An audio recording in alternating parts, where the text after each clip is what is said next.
Dude, I just don't get the way this works, man. This is so annoying. Okay, so I guess I'm online. I guess that's what's happening. The way this works, man. This is so annoying. Okay, so I'm online. Amazing. Yeah, so what is Nidra yoga? So let me just tell you this. Like, I haven't been online.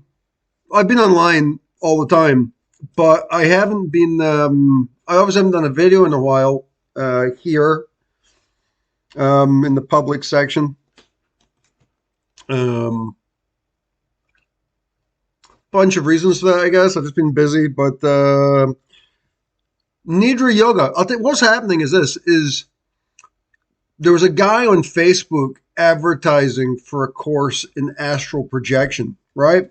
And I don't really do astral projection that much. I've done it and I can do it, but it's not something it's not something I can reliably do. And this is something else. Actually, this goes into evocation too. Like these are like some there's some details which I feel need to be tweaked with the whole process of evocation, astral projection, all this stuff, because like it's not reliable. So, for example, for the last week, I've been doing a lot of evocation, right? And if you're on the member section, I tend to talk about it there. Although I haven't done many videos there either. But like, I did an evocation last night, which was just astonishing, like astonishing level of evocation. I mean, the only thing I could compare it to is really an ayahuasca ceremony. Um, just that level of realism and visceral sense, and also like complete change in consciousness.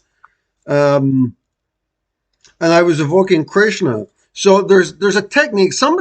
There's somebody on one of the Franz Bardon groups on Facebook, and we just became sort of Facebook friends. We haven't really spoken, but I think I tend to talk a bit on the Franz Bardon group. And excuse me, I'm eating chocolate here. But that's stupid. I shouldn't eat chocolate and chat. It doesn't really work. All of a sudden, I'm like clogged up. Excuse me. I guess I won't eat chocolate. That doesn't really work. Um, anyway, so this guy, he made a post the other day of a YouTube channel. And so I went to check out, and the YouTube channel is really good. It's this ex monk who just talks about a lot of his practices. Really, and he's kind of got like a hip YouTube style, but he's actually very knowledgeable, and he's got a lot of like just sort of interesting perspectives on stuff I already know how to do. But it's interesting to hear it from a yogi who's been doing stuff, and this yogi guy, whose name, what is his name? I mean, let me just see if I can, because you've got to go check this channel out. It's really good. That's not it. That's a different one. I'll try and post it. The guy's called. Why don't I have this listed? Yeah, he's really good though. Oh wait, what browser am I in? Okay, I switched over to the Opera browser like last week because why? Because it's got a built-in VPN, which is free. Amazing. I guess I don't have the link. Anyway, this guy who does the yoga channel, he's like a kriya yogi. The kriya yoga is the yoga which was brought to the West by Yogananda, right? And I remember years ago, like reading about that. I remember reading autobiography of a yogi and investigating, like, how do you learn kriya yoga? Because there's a correspondence course you can do, right? Hey guys, there's like a correspondence course you can do with kriya yoga, but it's like a long process. It takes like 5 years, and it's all done by snail mail. And I remember at the time thinking, dude, I guess I'm going to do this, Anyway, so I don't really know much about kriya yoga, but after listening to this guy, whoever his name is, Nutson or something his name is. I'll put a link below. Anyway, it seems to me basically it's energy yoga kind of a thing. So he's described what's interesting about his practice is it's obviously he's gone through a lot of mystical stages, but what he's trying to do in his YouTube channel is he's trying to be kind of scientific about it. So he's got a lot of sort of interesting little tweaks. And this is really interesting to me because, like I'm saying, I'm having these troubles like reliably astral projecting or reliably evoking, right? So like last night I did this massive evocation and I thought, okay, I got up this morning, I thought, okay, I'm just going to do another evocation, and nothing happened. I mean, plenty happened. I mean, it was a massive meditation, but I didn't get to the evocation stage. And so it makes you think, well, oh, did I just not have enough energy? Or, I mean, what is the difference between evoking and not? Now, granted, last night it was 2 a.m. And so at night, it's just more mystical than 7 a.m., right? It's it's easier to get into the mental state of evocation, or astral projection for that matter. But what's nice about this guy's channel is he's trying to sort of outline he's trying to sort of relate it to the body and to sort of quasi-scientific concepts about why things work. What do you mean, Scott? Well, one example is he was talking about he had a couple of really cool techniques, and it's funny because, like, if you listen to my videos from 5 years ago when I didn't know what I was doing, right, or 8 years ago when I didn't know what I was doing, I was still talking about some of this stuff because I was having these experiences, and so I remember one video in particular. I was talking about accessing the root chakra through the third eye, right? And so I was doing this kind of stuff, like moving my consciousness through one chakra to access the other chakra. And at the time, that seemed like a really incredible. I mean, it had like a real psychic change of consciousness output, but I didn't really know what I was doing, and I was like, well. I stopped doing that because I'm like, well, it's probably just something I made up, and who knows if it's valid or. Anyway, what's interesting with this guy, he's got a lot of these little practices which relate to the physical body. So, for example, and also was kind of related to the elements, which is something I talk about. But one of the body examples he does is, for example, he was talking about trying to discover the third eye. And he was saying, well, how do you discover the third eye? So, like, once you get chakra awareness, then you gain awareness of the third eye. But what he was trying to do is he was trying to move inside of the third eye. And he said the problem was that he was, in order to, like, perceive the third eye, he'd been in this sort of focused state, this state of focused concentration. And then, like, once he had perceived it, he sat there for about a year looking at this state of concentration and looking at the third eye, but he couldn't enter into it. And he didn't know why. And he was praying and doing all kinds of stuff. And then what he discovered was the way you enter into it is it's like a different state of consciousness. So you don't enter into it by using concentration. You do a different technique. Now, I'll finish my thought here. The different technique is you have to sort of deconcentrate. You have to become unconcentrated and focus on a sort of larger. So rather than having a single point focus, you have to open up your mind into a sort of larger zone, which is an I'm sort of stumbling with my words here because there's a bunch of directions I want to discuss here. But so you have to sort of change your state of awareness to enter into a chakra, right? In this technique. And so that was really interesting. And so this is what's interesting about this is what it suggests that there are some areas of consciousness which you cannot enter in through concentration. And if that's true, then that might also suggest that there are certain certain areas of consciousness you cannot enter into using other techniques. And this is actually relevant to me because I've sort of got a loose scheduling for having another interview with Jason Giorgiani, the author of Prometheus and Atlas and the author of Closer Encounters. And that was something I was trying to. He's a real intellectual. That guy. He's like smart guy. But going through his book, I perceived like a flaw, and I can't say I perceive a flaw in his logic because his logic is extremely tight. But in the same way that concentration, highly focused concentration, can't enter into a specific state of consciousness, neither can the intellect. And so if you got highly focused intellect, that also will prevent you from entering into particular states of awareness.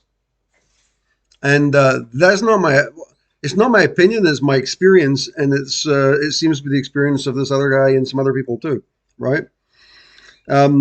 Yeah, Joanna. And so the next interview is going to be focused on extraterrestrials, and it's going to be focused on the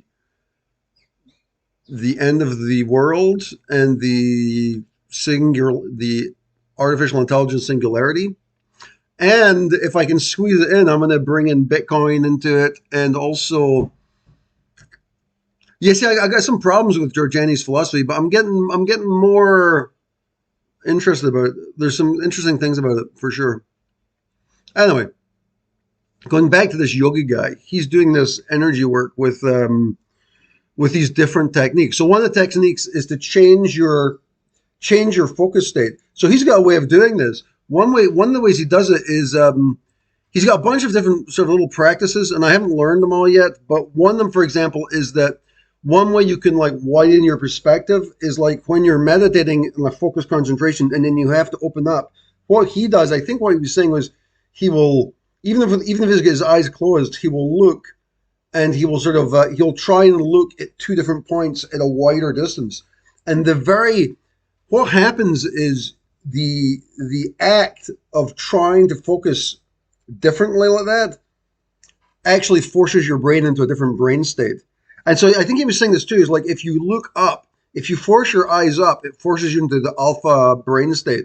And so basically what it is there's various physical triggers into different brain states. And this obviously ties in with what my interest is in creating reliable ways of moving into astral projection or evocation, right?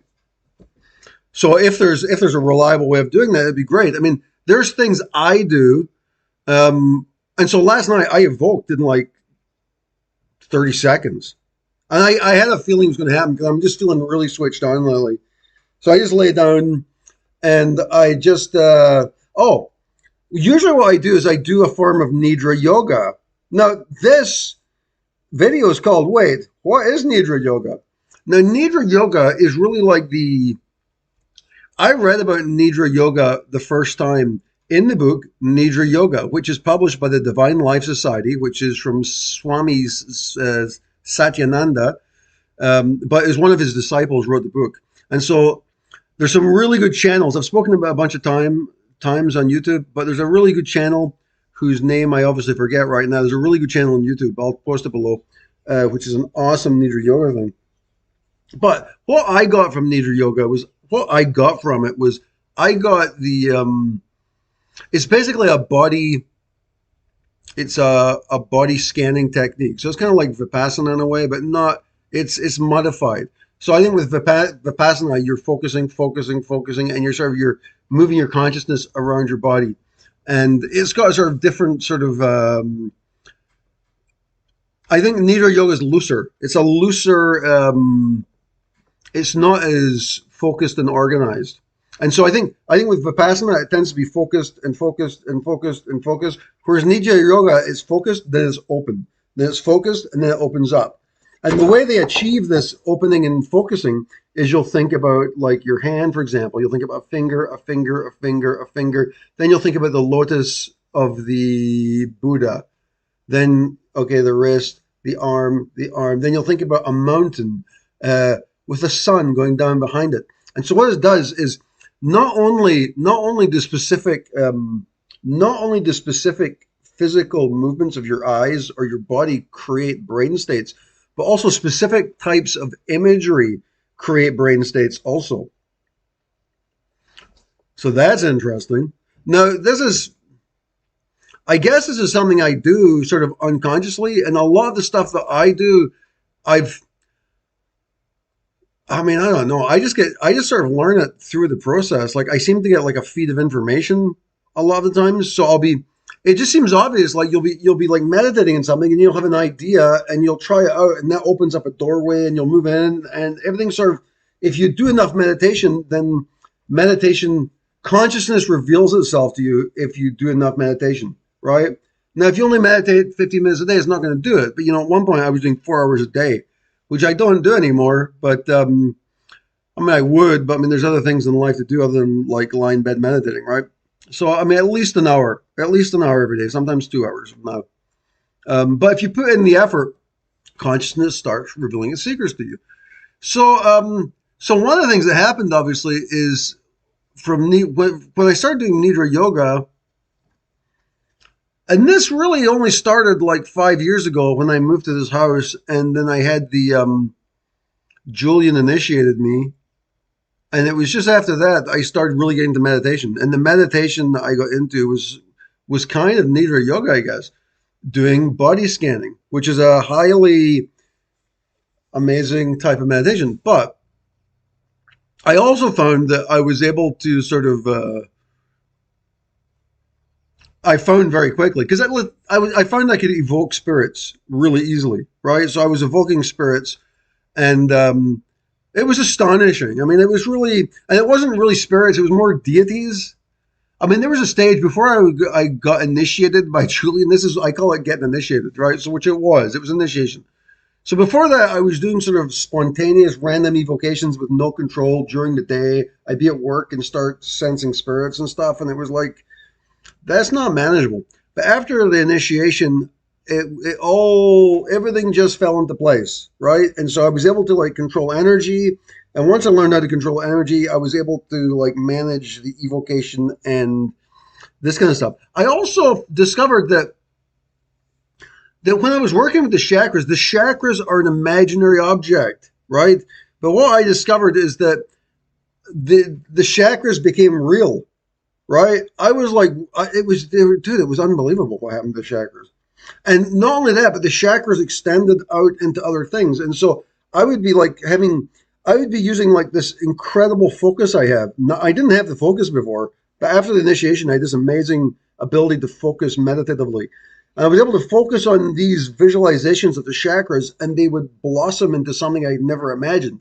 And you start off with a simple picture of a flower, and it would turn into this filigreed, ornate flower. And like imagination would start taking on its own thing. And what I realized at the time was like, dude, this is like a form of astral projection I'm doing or something. It's like, no, but with astral projection, you're sort of like, typically people are out flying around the universe and stuff, but I was sort of focused always like around the energy centers. Which might sound boring, but dude, that is not boring. It's almost like if you're astral projecting, you're flying around the real world. You're going out into sort of outer space. But the way I was doing it is I was going into inner space. So I was astral projecting into inner space. And so what would happen is I was moving into the chakras. I would go deeper into the chakra, right? So it almost became this fractal structure, but I'd go deeper into the chakra. And then things were happening like, so,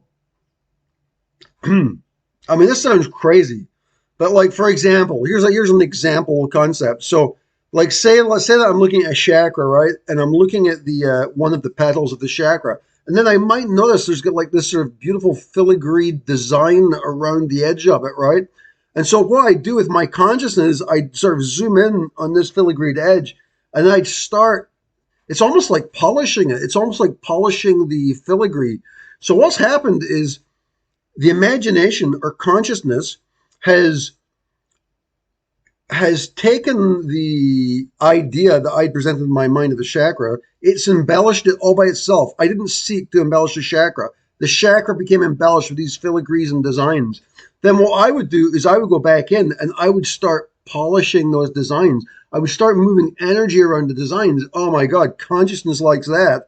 When you start validating consciousness with energy. So once I did that, then it would grow and it would become these beautiful structures. And then eventually what would happen, is there would be like an evocation like of spirit. I think the first real one, which was sort of controlled, was Shiva or Krishna. And I like over the years, I've done like a few different deities. Obviously, I Ganesha's big, Lakshmi. I did all the sort of female deities, but Krishna keeps coming back for some reason. And like, there's something that's really friendly about Krishna. Like last night when I was meditating, there was just like Krishna enters the room, and you know, you might start off with a visualization of a blue guy, but when Krishna enters the room, it's not like, oh, hi, blue guy. That's not what happens. It's like a different state of consciousness enters the room, right? It's a different level of consciousness, and you enter into this zone of consciousness, which is clearly Krishna, and it's jaw dropping. It's jaw dropping. Now you can understand, like, if something evil was coming into the room, it'd be you would crap yourself, and that's happened too in the past, right? But when Krishna comes in the room, it's just this, like what happened last night. I was like, dude, I was like, we don't say dude, right? But you're like, dude, it's like, how, how does it feel like I know you, right? It's just like, and it's like, and then what you realize is that you realize that I am Krishna. Like, it's not like Scott's Krishna. It's like everything is Krishna. My words are Krishna. My lips are Krishna. The molecules are Krishna. Everything's Krishna. And so there's this sort of like recognition of this. Who knows what you call that, man? I don't know what you call it. But one thing you could call it is you could call it a form of. It's certainly evocation, and it's almost astral projection. And you know, this is funny because like, I mean, a lot of magicians are really doing magic from the astral plane, right? So like, if you're doing this stuff, you'll astral project, and then you'll start doing magic, right? And sometimes this actually was funny. About 3 nights ago, I was meditating. I was this is actually amusing, dude. I was meditating about 3 nights ago, and that guy, that Kriya Yoga guy with the YouTube channel, he had this dangerous kriya. So the dangerous kriya, which you shouldn't do because it is dangerous if you don't know what you're doing, right? Is you think about your third eye, and then you think about your the center of your where the brain stem connects with the where the spine connects with the brain, right? So that's kind of like where the eye of Horus is supposedly, right? But there's a whole bunch of like I think the amygdala is there, the hippocampus. Is it the pituitary gland or the hypothalamus is there? I can't remember. There's a lot of major materials in there, and then you go to the back, and the back of your head's supposed to be like the bindu, and then you curve up the back onto the crown chakra, then back down to the third eye. So the kriya, the dangerous kriya, which you should never do, is what you do is you run energy through that, right? So if you have energy awareness, you can run energy through this. Now, almost every energy book you will ever read, they always tell you don't run energy through your brain, ever. What they always say is if you're bringing energy down from the divinity, they say bring it down and like rest it down in your svadhisthana or into your like what they call it, your dantian, your first dantian, your root chakra, basically your second chakra, which has got like the ability to store tons of energy, whereas your brain is way more sensitive. Now the classic example of somebody screwing this up is this guy Gopi Krishna. So if you look up Gopi, Gopi Krishna on YouTube, he's got lots of videos, and he wrote some really well-known books. So Gopi Krishna didn't have a guru, but he decided he was going to meditate anyway. And so for many years, he meditated on the visualization of a lotus opening up in the top of his head. And he just did it over and over again. Well, one day, boom, he awoke. But his awakening was very unbalanced, and he became aware of everything. Everything. Now, it would be one thing if becoming aware of everything meant that you became aware of everything around us, and like what it meant, that would be one thing. But there's this other aspect of everything, which is a bit more unsettling, whereas you become aware of everything from the perspective of the metaphysical perception of reality, right? And that's it's a bit more disconcerting. So this happened to me last night. I was doing this evocation last night, and I was doing the dangerous kriya, and I've done it a few times over the last week because I actually do quite a lot of work in the third eye and in the center of my brain, anyways. So it's like it wasn't that big of a stretch to do this. I tend to be more balanced about everything generally, but I thought, you know what, this week I'll try doing this.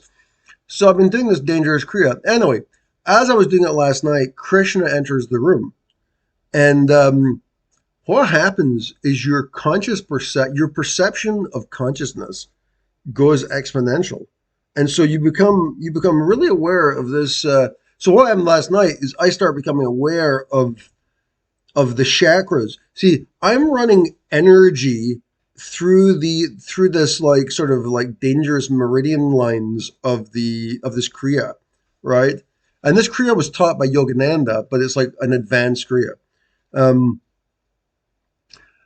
Anyway, as I'm doing this, like the energy just turns into pure consciousness, and all of a sudden, I can see the chakras perfectly, but the chakras are they're non-physical. They're liminal, metaphysical liminal objects which have connections to divinity. How do you think those are? How do you think those look actually? They don't look like a pencil, right? They don't look like a pencil. They look like they yeah. It's astonishing. It's astonishing what they look like. You can't describe it. Plus, what they looked like wasn't really important. What was really it was all of a sudden it was like oh my! It was like the awareness, whew, and it was like what happens is by running the energy, you're able to sort of spin your consciousness outside of your body, or you're able to spin your consciousness into another zone of consciousness, is what happens, which is sort of similar to astral projection, right? Um, and so this was happening last night, and Krishna in his room, but I chickened out of it last night because all of a sudden I started becoming aware of other spirits in the room, and it was like I was trying to figure out like what's going on here, like here's because usually when I evoke a deity, it's just the deity. But I sensed some other spirits, and I was getting some mildly weird visuals. And so I thought to myself, I need to I hadn't prepared to do this. I just sort of laid down and it just started happening. Usually, if I'm planning to do this, I mean, I've got a big box of like Palo Santo and incense up the wazoo. So I'll do a big cleansing before I do anything of this, But I didn't do that. So I was sitting there thinking, I need to stop and like clean this room out, right? So I stop. Well, what I do is I move into a different mantra. Because the way I was doing this is as I'm running the energy, I move into the Hare Krishna, Krishna Krishna, Hare Hare, Hare Rama, Rama Rama, Hare Hare. Next point. Hare Krishna, Hare Krishna, da, da, da, da, da. Next point, center of the mind. Hare Krishna, da, da, da. And you do this and you run it. But one of the tricks here is that singing the mantra is effective, but what really is effective is the evocation of the astral world. And so one way of doing that is you have to sort of commit emotionally. So you feel energy, but then what you do is you sort of commit emotionally. So one way I do this is as I move my awareness, say if I move my awareness from like the crown chakra down to the third eye, one way you might do this is I'll become aware of the trail, like a trail. It's like a trail of energy. So as the energy moves from the crown down to the third eye, I become aware of a trail of energy. It's almost like a meridian, right? Almost like it probably is a meridian, right? It's a meridian. But then what I do is I allow the energy to stay in my third eye, but what I do is I move my consciousness back and forth on that trail, much like I would do with the chakras. Remember I was saying like I would move back and like I would like give attention to the filigree of the chakras. So I do the same thing with these meridians, right? And I'll go over them, but you do it like with this great affection and love, right? You see, when you start engaging at that level, that's when things start happening. It's because you're actually moving into a different level of consciousness there. Because you see, if you're singing a mantra out loud, this is an interesting point. If you're singing a mantra out loud, like Hare Krishna, like I'm doing now, that's like a gross level of mantra, right? It's like at the physical plane, right? But if you're doing the mantra inside, it's a more subtle thing because it's not actually in the outside world. So it's already on the subtle plane, right? So that's one way of doing it. And then you push emotion into it. And now you're like, it's like cubing it. It's like the square root of mantra, right? It's like you take you internalize the mantra into the subtle mind, right? Because you're no longer saying it out loud, and then you push emotion into it too. And then also, in my case, I'm like pushing energy and light into it at the same time. And then one of the things you can do, one of the ways you evoke Krishna is you start feeling beautiful feelings about Krishna, right? And you allow the subtle level of emotion to emerge, and then evocation happens. But again, sometimes it doesn't. I mean, like this morning it didn't happen, but I mean, maybe that's just based on the fact that I'm kind of tired. I didn't sleep much last night. I'm tired. Maybe I wasn't just focused enough, right? I mean, so there's a bunch of reasons it might not happen. Um, anyway, so you do a process like this, and you get this amazing evocation. I can feel it right now. Like I'm just talking about it. I'm lighting up in these areas, lighting up. Uh, yeah. And like I was saying, like Gopi Krishna, he became aware of these metaphysical structures of reality, and it's too much to handle. You're not ready for what this. Nobody's ready for this, right? It's too much knowledge for a human being to know about. Um, it's unbelievable, dude. Uh, and it's like an infinite plane of engagement because the deeper you look, the more you find. Because the actual connection, what actually seems to be happening is there's like an internal radiance, like which would be the non-dual reality of God. There's this eternal radiance, and somehow this reality is folded on top of that like a tablecloth, and it's thin, and it doesn't have nearly the same significance as the original point of emanation. But you become aware of all these structures, right? You become aware of these structures, and that's shocking. It's also there's a point where it's cool, right? There's a point where you're looking at it like, oh wow, I'm really special. I can see this stuff, right? But what happens is, I was saying this in YouTube the other night. I was saying, like what happens is as you move, because there's like a singularity point between divinity is like a singularity point, right? So here I am up here, you are over here, and you're meditating, and you've done some evocation of Krishna, and you're starting to get these like structures of reality, and you get this perception of pure consciousness. And the thing is, when this happens, it feels good, right? I mean, it's like this, dude. You can't believe how good this feels. It's like it's like beyond orgasmic. It's like the most pure. It's like purest divinity. Oh my God, it's unbelievable. And so you're moving to, and so it's attractive. It's almost like a moth to a flame. So you start moving towards this singularity of light, which is pure divinity itself. Now, this is the danger point because humans can't go there without dying or going crazy, right? Because it's too much power, it's too much energy, right? Um, yeah, pushing energy, pushing emotion. There's a whole bunch of ways of working with this stuff. It's emotion is a good one. Um, But anyway, as you're moving into the singularity, now I've done this before in the past.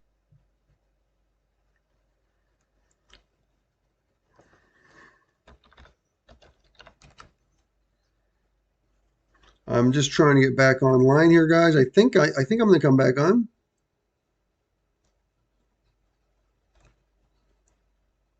Yay! I think we're back. Okay, sorry about that. The internet's a bit sketchy here from time to time. Um, yeah. So what was I talking about?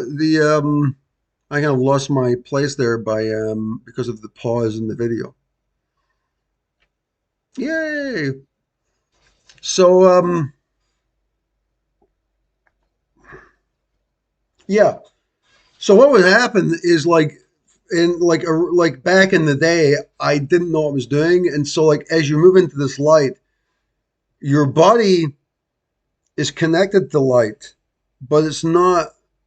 It can't handle that much voltage, and so as you get closer to divinity, your body, the untrained body, will move into kriyas, which can be like asanas, or it can just be like in my case, it was like moving back and forth, like unstoppable, unstoppable. And what happens is there's, I mean, it's cool, but it's unbelievable. It's possible. Nobody believes this is possible, but this is true. What happens is the closer you get to divinity, there's a point, and it's almost like you're having sex. It's like you're having sex and you're getting close to the orgasm, but you're holding off, right? You're holding off, right? And you're waiting there, but the energy's still there, right? The energy's still there. And you know that if you move one more time, it's over. So you just sit there, right? So the same thing happens with divinity, because sexuality is the physical manifestation of divinity. That's just what it is. And so the same thing happens when you're on the what's the word? The fulcrum. When you're on the fulcrum of divine light, and you're sort of you don't want to stop. But you know, if you go in there, you could get destroyed. It's too much power. You can feel it, but it's so attractive. You have to, but you can't. So a few times I would pull back. There was one time I remember in particular, I was like, okay, I can't do this, and I stopped. Right? I'm like, okay, I'm cool. But dude, it came back by itself. Right? I thought I was done, and then I'm like trying to get on with the day, and bah, and it starts going. And I'm like, dude, it's got momentum. Right? So this energy's got momentum. It's unbelievable. So, I mean, these are some of the interesting things that can happen with this stuff. Is that it can have this kind of effect. But of course, as I was saying, sometimes you don't get to that state, right? I mean, that's a pretty extreme state of consciousness. And the other thing is like it's like knowing there's like gaps in my knowledge. It's like, no, how do you transform a state like that, which is highly energized, into like a standard astral projection, for example, right? So when I started this chat an hour ago, probably, oh, the reach to energy. I'll tell you something, Jacob Cook, is the reaching the energy. I'll tell you something. I read about energy in magic books, and I thought it was a bunch of bullshit. I thought it was bullshit. Because who's going to believe this stuff, right? There's a book by Israel Regardie called The Middle Pillar, which is one of the standard magic books, where he talks about bringing light down and allowing light down into your body and bringing white light. And it's like the Qigong guys do the same thing. And I was imagining it, and I'm like, dude, this is bullshit. I'm like, this is just imagination. I don't believe this, right? And then dude, every magic book talks about the same thing. And I tried all of it and I thought it was bullshit. So for me, what changed everything was, well, I'll tell you something, because I'd done a lot of ayahuasca by that time too. So I was feeling like I was having visions and stuff, but I couldn't feel energy. Energy was moving, but I didn't believe it and I didn't understand it. But what happened is that I was initiated, right? I was initiated into energy. I think you need somebody to initiate you. Now, you may not. Some people seem to be able to do this. Like, I think it seems to me like if you really focus, well, actually, you can do it without initiation, because like this is what the Buddhists do. So what happens is the Buddhists do this is like here's a good example of this. I was thinking about this today. Is like what happens is the more you focus your mind on something, the more the imagination feeds back. Now you might be thinking like, that's not true, Scott, but let me give you a perfect example of how that works. Um, here's my example. And, forgive me for doing this to you, but here's my example.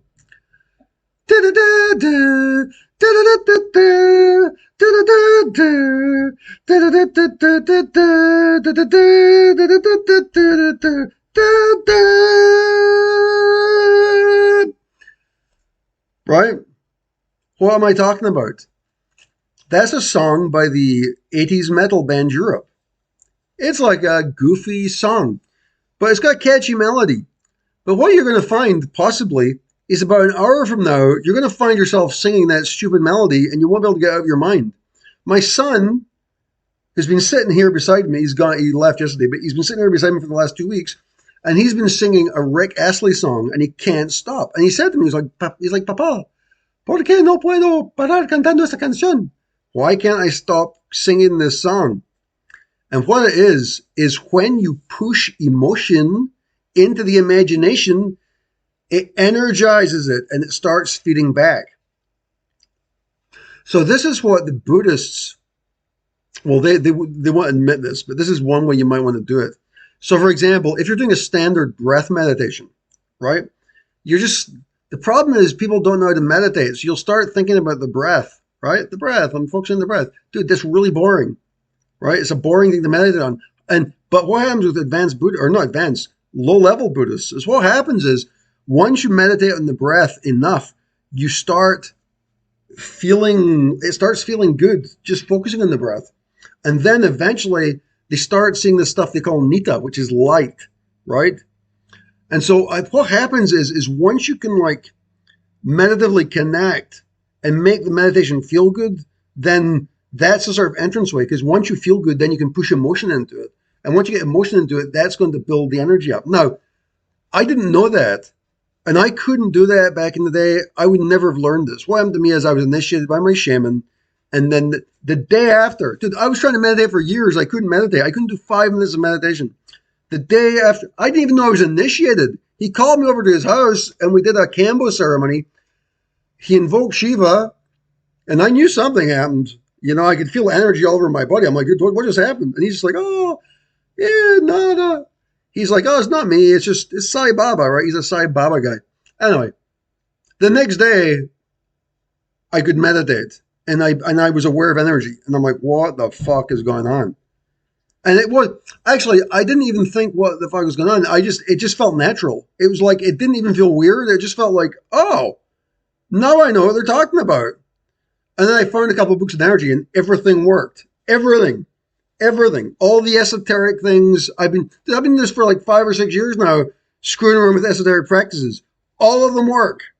Because if you don't, here's the thing. If you can't contact energy, if you can't feel energy, if you can't, then nothing's going to work. Nothing. Throw out all the magic books. It's a waste of your fucking time if you can't feel energy, right? However, like I said, the breath is for many people, it's a boring object to think about. So that's why I've been promoting on this channel using desire as a meditation object. It's a dangerous meditation object, but it works. The reason it works is because you already know how to actualize your imagination with energy. You just don't realize it. So the big trick here is that if you have a sexual fantasy, that's energetic, right? Right? Tomorrow morning, wake up and start thinking about some like bikini model and see if it has an effect on you, right? Or your favorite fantasy, whatever it is, and watch how it has an effect. Watch how the imagination has an effect on the physical body. It works, right? So there is a connection between the imagination and the body. So what I've been trying to teach people here for 5 years is nobody can connect with energy, but try meditating on the desire.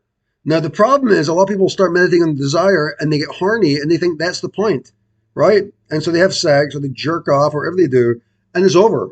So that's not what you do. What you do is you focus on the desire stimulates energy. So what you have to do is you have to focus your attention, focus your concentration, focus your awareness on the energy that is generated by the desire. So what you do is you allow the invocation of a sexy image, right? But that's not the point. The point is the sexy image lights you up energetically, and then you focus on the light, right? And then you forget about the sexy image, and you focus because the light's better. Believe me, there's like the light is like refined sexuality, right? It's refined. It's like, dude, this is like it's like the neutron bomb of sexuality. Now, sometimes you'll be doing this and it will fade away. So, okay, you pull up the image again. Okay, you pull up this image and you allow the cultivation of this energy, and then you focus on the energy again. So, for me, that's the best way to do it. I mean, and like I don't do this anymore, but 5 years ago, like I was having orgasms not touching myself, because what would happen is I would focus on the energy, and like your whole body would just convulse into an orgasm. It's crazy. Um, but that's because it's refined sexual energy. Kundalini is extremely refined. It's not refined sexual energy. Sexual energy is a low voltage um, dilution of Kundalini, right? And Kundalini is a subset of the divine, right? But that's like the best way probably. But I mean, the best way is to get initiated. And so, like, listen, I was lucky. I've got a shaman who initiated me. But the other way you can get initiated is do a little research where you live and find a good Reiki master, right? Now, you're going to have to do some research and get like testimonials of people who've been awakened by the Reiki master. And then you'll have to do their course, right? You'll have to do their, you have to go through Reiki 1, Reiki 2, Reiki 3, right? Now, there's people online. You can do Udemy courses on Reiki. And some of the people will initiate you. And like Reiki works over distances. So, I mean, technically it's possible they might initiate you, but I really think for a real initiation the first time, you want to do it in person, right? Um, some people have done it. Like, listen, I'll tell you, I've done a few Reiki courses online, right? I've done a few. And I'll tell you my experience with it. I did them after had the shamanic initiation, right? And my experience was, and I think the teachers were authentic. They weren't bullshit teachers, you know? But I think there's also there's a time. This is actually interesting because when I did those courses, I studied and stuff, and I went through the initiation, and I actually thought I felt something like during the initiation, you know, but it didn't. But I didn't start working as a Reiki master. I didn't start healing people with energy. However, something happened about 2 months ago. One of the things that's happened in the last couple of years with me is I've been really focused on the mantra Om Mani Padme Hum. Like that's I've spoken about this a lot. I'm really connected to that mantra for some reason, and actually the whole Tibetan lineage. Um, yeah, I thought you might mean that, John. Hold on a second. Uh, the whole anyway. So what happened is the whole Tibetan lineage uh, started flowing into me. I mean, that's not. That's I'm being. I'm overstating what's happening here. The whole Tibetan lineage didn't start entering me, but Om Mani Padme Hum, that particular mantra, uh, yeah, it did. So one of the things that happened with that is the mantra Om Mani Padme. What I started realizing is the mantra has become magical to me, right? Like I can move through dimensions with that mantra, and it's just crazy. It's just crazy what I can do with that mantra, and it's like. And the funny thing is, when I start with that mantra, I started with that mantra 8 years ago, and I was like, I didn't feel anything. I've got a tattoo of it, and when I got the tattoo, I didn't feel anything. But I thought maybe it would be important to me, and it's it's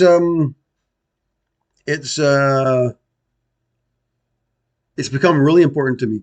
Anyway, the interesting thing about this is that the mantra is really important, and then something happened a month or so ago. I was I was thinking about the Reiki symbols again, right? Because what's happened is that the mantra has become like a magical symbol for me, right? Om Mani Padme Hum is like super important to me. It's like my mantra. But one day for some reason the Choke Ra symbol came into my mind from Reiki, and all of it did, it just lit up. It just lit up in my mind. I was like, oh, and I was like, I was like, I get it. I suddenly get I get it. I get how Reiki works. And all of a sudden, even though I did all the coursework, I did all the coursework in Reiki, but I hadn't connected the dots. But what happened is about a month or so ago, all the dots just connected, and I was like, boom! I was like, oh! And like all of a sudden, all the symbols work. Now they all work. Um, so that was interesting. As to your question, Joanna, I'm not. I think it's possible I could initiate you, but I don't have a lot of practice doing that kind of stuff. So it's like, so maybe it wouldn't work. Now, I've done a few energy transfers, like in the channel, like maybe 4 or 5 months ago. I had an experience where I was told I had to start doing energy transfers to people, right? So I did it a few times, and some people felt the energy. And there's one guy, Chris Fippen, who who's my inspiration. He got me involved with a couple of gurus, and like he came to one of the energy transfers and he could feel it, and he's not full of shit. So I mean, I guess so. There's something that's happening with that. I'm pretty sure I can. Yeah. I don't want to say I can initiate anybody. I mean, I feel like I can do stuff, but I don't really have the confidence level at this stage. And I think also the thing is that I think the truth is about initiation is that is that I don't initiate anybody. That's like the choice of the divine. So it's almost like when you initiate somebody, it's almost like what's happening is like you or I become the agent of the divine in that moment. So obviously, listen, if God wants to initiate you, that can happen instantly, right? But in some ways, it's almost like I guess it's a lineage or something, and so it's almost like there's almost like you're the agent for the transformation. But like I said, I don't have a lot of experience with this, and so I wouldn't want to like overpromise and underdeliver with that kind of stuff. I'm certainly game to give it a try. If somebody wants to try that, it would be interesting. One of the other things too is a part of what I'm going through too is like there's like kind of finding your path kind of thing. So I was doing Reiki the other day. Somebody was having some problems with somebody in their family who was tried to commit suicide, and they asked me to do like some energy work on them. So I was like, I said the same thing. I'm like, listen, this is not something I do every day. I was like, it's not something I do every day, but I'll try it. But what was funny about it was I went in there with Reiki tools. So I go in there and I'm doing like the Reiki stuff. But then what happens is as I'm doing the Reiki, all of a sudden the imagery starts changing over and it starts moving into shamanic imagery. So I start with Reiki, but all of a sudden, like in place of doing a Choke Ra, I'm seeing hummingbirds flying out. I'm like, dude, what is going on?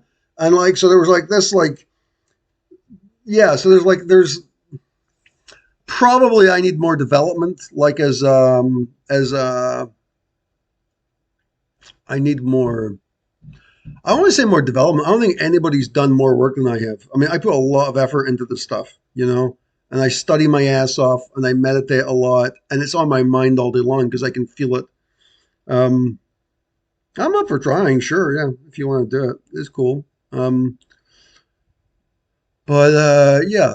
Um, oh, let me get back to the point of the video, which was, wait, what is Nidra Yoga? So, dude, I'm so off topic right now. What is Nidra Yoga? So, there's a guy, and this is like what I started the video off with. There's a guy on Facebook who's, what's it called? Florian? I think he's a Brazilian guy, and he's a visual effects artist, amazingly. And he's teaching, he's doing a class on astral projection, right? And it's not really a class; it's a class, but it's more like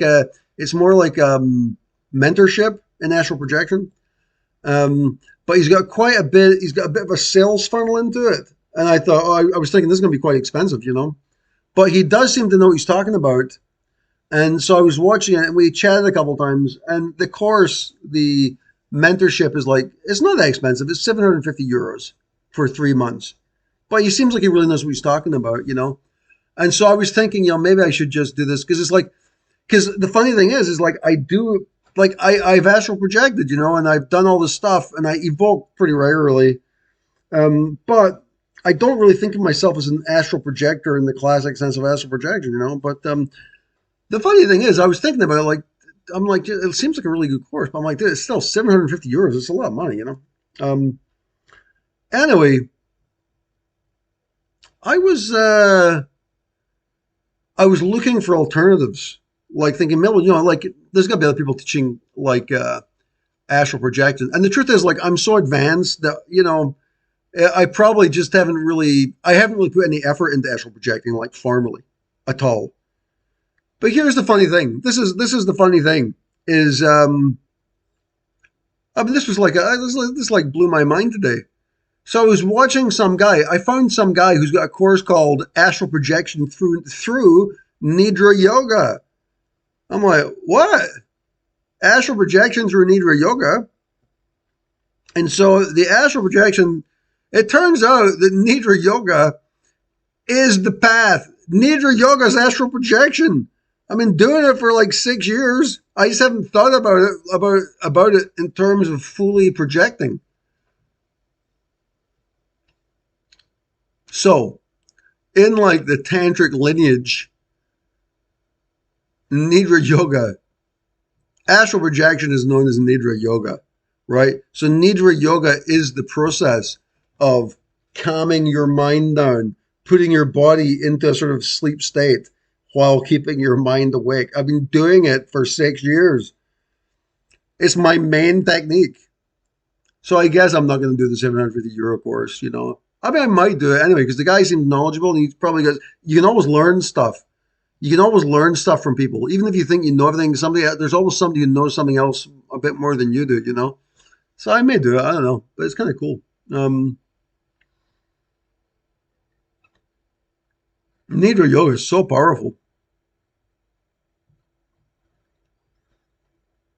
But I hadn't thought about it in terms of astral projection. I've been using it as a jumping off point for evocation, which is kind of a form of astral projection. If you're doing it right, you're in the astral realm, believe me. But I had no idea it was the same. Dude, I'm like, my mind's blown by that. So that was, I'm kind of psyched about that, actually. I'm kind of psyched about the fact, I'm actually kind of keen to get back into meditation here and to try this out, like in context of pure astral projection rather than evocation, right? I mean, that seems really cool to me.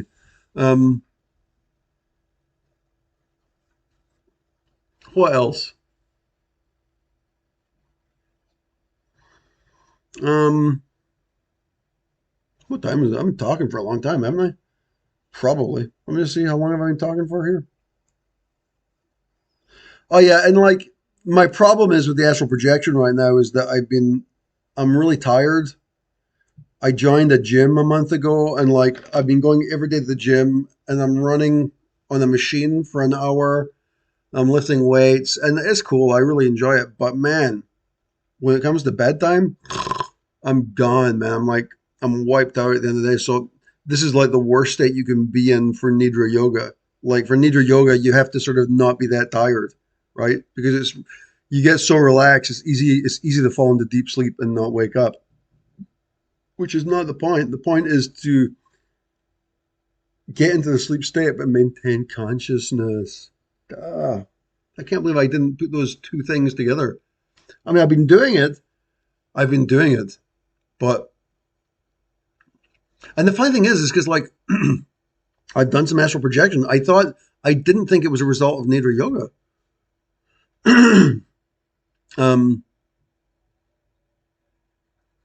One of the cool things about astral projection is that when you're on the astral plane, your meditation has like 1,000 times more power, right? Literally, it's so powerful because when you're meditating on the astral plane, there's no limits. There's no limits, right? There's no limits of the physical world. So this happened actually the other night. I guess I was doing Nidra Yoga. Like usually when my meditation starts, I do Nidra Yoga. So I start off like doing body awareness, right? And and then the other night I started doing the dangerous kriya, moving the energy around the dangerous kriya, right? And as I was doing the dangerous kriya, I was singing the mantra into each singing the mantra into each chakra, boom, boom, boom, into each energy point, boom, boom, boom, boom. And then what happened is, see, I didn't realize at the time, but what happened is I fell asleep, but I didn't know I had fallen asleep. And when I woke up, I was still singing the mantra, but I wasn't awake. I was on the astral plane. I thought I was awake, but I was asleep. And so when I woke up, I was bouncing the mantra around the energy points. And dude, it was like exploding. It was crazy the energy that was coming out. And I was getting to the perimeter of divinity, right? And it was like it was starting to become really powerful. And it became so powerful that there was like a line of energy which was coming down from my head and going right down my spine. And it went into like a lock and I couldn't move. And I'm thinking, dude, I was like, I've got to like I could see myself moving over the perimeter into the singularity. And I'm like, I'm like, I can't do this. I got to pull back. And I couldn't move. And what happens is when you're in deep sleep, your body locks up. You can't move. And that was when I realized, I'm like, wait a minute, I'm sleeping. I'm in the astral fucking plane, right? Boom. And then I wake up, right? And so all of a sudden it's like, so this is the attraction of consistently moving into the astral plane is because it changes the dynamics of meditation and magical practices. Because basically, if you really want to do magic, um, well, real magic's done from the akashic plane, but you can do it if you're working on the astral plane. It's hugely powerful. And all these planes kind of connect into each other depending on what you're pushing into it. Like for the physical plane, if you push emotion, you can move into the astral, right? And if you're in the astral plane and you can push into the akashic, you can push into the mental plane. So there's like different ways of like manipulating the energy and stuff. But yeah, I'm tired, man. I'm tired. I think I'm gonna stop talking. Um, yeah, Joanna, if you're interested in trying that, just drop me a line at turnerscott@gmail.com. Um, and yeah, I guess that's it. I really don't have much to say. I think I'm missing something about what I was planning on saying today, but the main thing is I haven't done a video for a month, and I thought I should come on and say hello, you know. So hello and goodbye. I'll talk to you guys later. Um, peace out, you guys. If I can turn this off. Boop.